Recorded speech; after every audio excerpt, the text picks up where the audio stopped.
김민석 국무총리 후보자 인준을 두고 여야가 평행선을 달리고 있습니다. 민주당은 대선 불복으로 규정하고 내일 단독 인준에 나설 방침이고 국민의힘은 국민청문회를 통해 여론전으로 맞설 계획입니다. 국회 취재기자 연결합니다. 김철희 기자, 여야 대치가 팽팽한데 김민석 후보자의 인준 어떻게 되는 겁니까? 네, 우선 김 후보자에 대한 국회 인사청문 시한은 오늘까지입니다. 하지만 인사청문특별위원회 추가 회의 일정이 잡혀있지 않은 만큼 여야 합의로 인사청문 보고서를 채택하는 건 사실상 불발됐다고 봐야 합니다.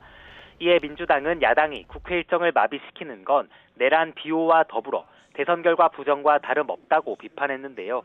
늦어도 이번 주 안에는 김 후보자 인준 표결을 마무리한다는 방침을 세웠고 이미 우원식 국회의장에게 인준 표결을 위한 본회의를 내일 열어달라고 요청한 상태입니다.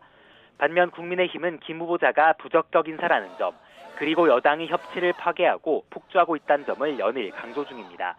다만 압도적인 의석차 때문에 원내 대응 방안이 마땅치 않은 만큼 내일 오전 11시 국민청문회를 열어 여론전에 주력한다는 방침입니다. 또 이재명 정부가 김 후보자 인사청문회가 완료된 지금까지 결격 사유 등을 제시하지 않고 있다면서 인사 검증 기준과 절차를 함께 밝히라고 요구하고 있습니다.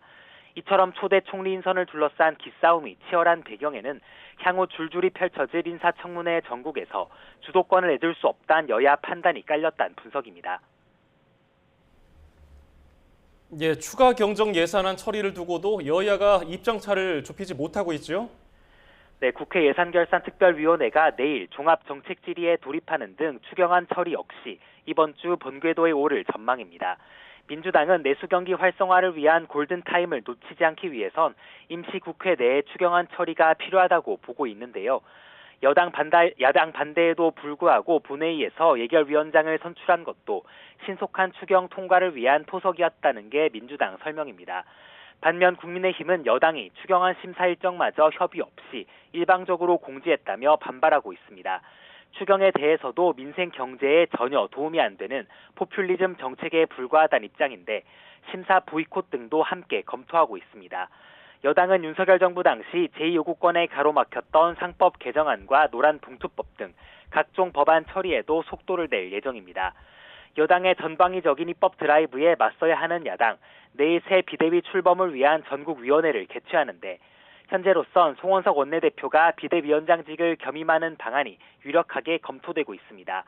임기 초 허니문에 기대 밀린 과제를 해결하겠다는 여당과 장외 여론전을 벼르는 야당이 충돌하면서 양당 사이 갈등은 이번 주 절정을 향해 치달을 것으로 보입니다. 지금까지 국회에서 전해드렸습니다.